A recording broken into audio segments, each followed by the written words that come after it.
question po. Usually kasi kapag may mga travel vlogs na ganyan, ang madalas na tanong is kung ano yung natututunan mo sa person sa lugar na pinantuhan mo. So, ang tanong ko naman, ano yung natutunan mo sa sarili mo meeting these people, experiencing these experiences? Ang natutunan ko, ang na-discover ko sa sarili ko ay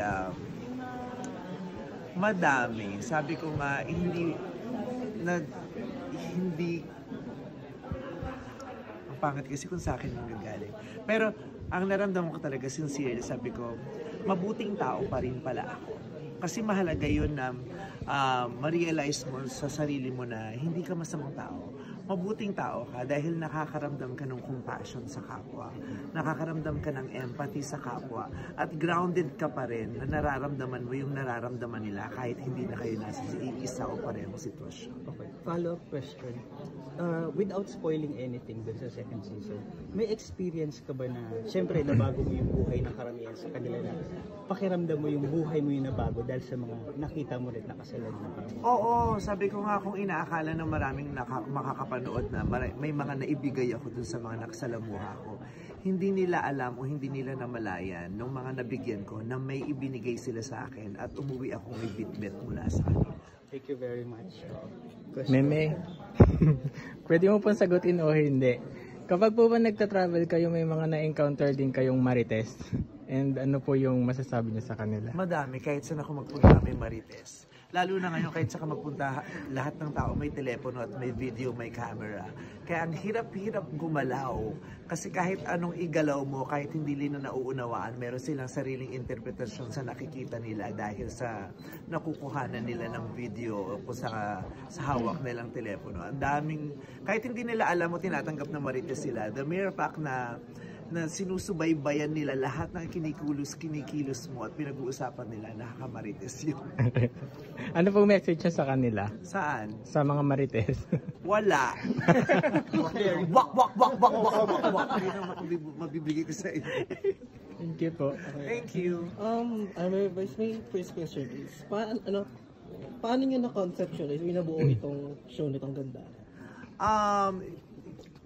Hindi talaga siya kinonceptualize nung first season eh.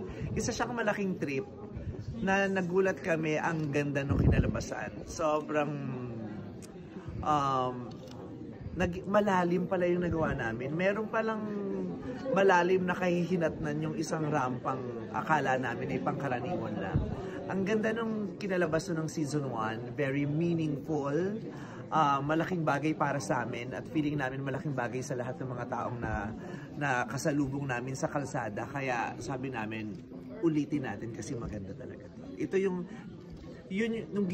nagawa namin season 1, sabi ko, ito yung sa lahat ng contents na ginawa ko, ito yung pinaka-proud ako.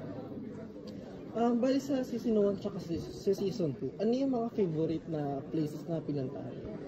Favorite places. Season 1, favorite place, ang pinaka-favorite kong place yung buhay ako ng La Union. Kasi I have not done that for the longest time. I have not seen those very important people in my life for the longest time. And being given the opportunity to see them, to see the place, to be with them, to sleep there again, to experience our house again, our old house again, was very memorable sa akin. Malalim yung bubog na nasaling sa akin nung bumalik ako doon. Tapos ang lalim rin na kaligayahan yung inuwi ko from there. Okay. Comparing ko din sa realizations mo pa season 1, ano naman yung takeaways mo dito sa season 2? Ang takeaway ko sa season 2 ay kung akala natin ang hirap-hirap ng buhay sa Pilipinas, hindi lang yun yung level ng hirap sa Pilipinas. Kung lalabas lang kayo at makakarating kayo sa iba't ibang lugar, lalabas kayo, mawawala kayo sa comfort zone niyo, madidiscover niyo na ibang level pala ng hirap ang dinadanas ng napakaraming Pilipino.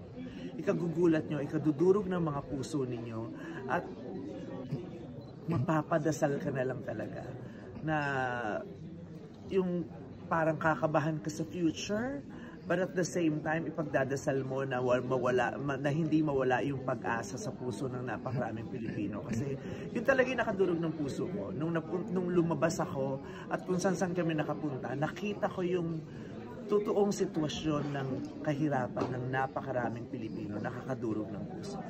It's sobra dun sa inaakala ko. Kasi alam ko na ang hirap ng buhay sa Pilipinas, pero nung nakita ko talaga, grabe, ibang level pala yung nararanasan nila. Na para sa atin, hindi natin masyadong napag-uusapan at nakikita. Thank you. Photo na lang tayo. Photo na lang po. Oo, yung kami. So winners lang. It's okay. Hindi po. Sige, photo na. Ano po sinishare us? Ano po yung pinakamagandang kwento na nakuha niyo from the Explore experience? Either season 1, season 2, or ano pa po yung kwento? Ang pinakamagandang kwento yung sa kabuuan ng seasons 1 and 2, ang pinakamagandang kwento doon lahat tayo nangangailangan ng tulong, pagsalba, anumang uri ng tulong at pagsalba, lahat ng tao ngayon nangangailangan yan. At lahat tayo may kakayahang ibigay yan sa kapwa. Dahil lahat tayo pinanganak na may ganong kakayahan na magbigay. Meron tayong magandang bagay na maibibigay sa kapwa natin. Hindi kinakailangan sa forma ng pera, ng material na bagay.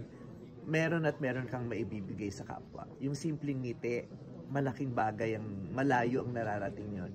Yung simpleng salita, malayo ang nararating nun. Yung yakap, yung pakikisalamuha, yung magkita lang. Yung dalawang taong magkita lang, malaking bagay yon. Kaya yun ang pinakamalaking ko na meron tayong maibibigay sa isa't isa. Ano pa po yung gusto nyo ma-explore? Ano pa ba ang gusto ma-explore ng isang Meme-Vice at sino or para sa nyo yung explore? Madami akong gustong ma-explore. Gusto kong ma-explore ng napakaraming lugar sa Pilipinas. Gusto kong makakita palalo ng mga kwento ng mga Pilipino. Gusto kong mabalikan yung mga dating kwentong alam ko na. Tapos gusto kong maramdaman ulit yung mga dating masasayang naramdaman ko na. Kasi syempre, lalo na sa dami ng trabaho natin, di ba? May mga bagay tayong gustong maramdaman ulit at makita ulit at makilala ulit. At gusto kong ipagpatuloy itong ginagawa namin kasi ito yung nag-ground sa akin para mas malaman ko kung ano talaga ang nangyayari sa paligid ko. Kasi sa ngayon, hindi naman sa pagmamayabang, nasa pribilehiyo na ako Nasa punto ako ng buhay ko na marami akong pribilehiyo. Maayos ang tinutulugan ko, maayos ang pinagtatrabahuhan ko, maayos ang estado ng buhay ko. Pero hindi tayo pwedeng makulong lamang dun sa zona ng pribilehiyo. Kailangan lumabas tayo para makita natin ano talaga ang totoong nangyayari sa labas. Kasi yun din ang magiging dahilan para hindi maputol ang connection ko sa masang Pilipino at sa lahat ng mga kapamilya natin. Okay, thank you po. Okay.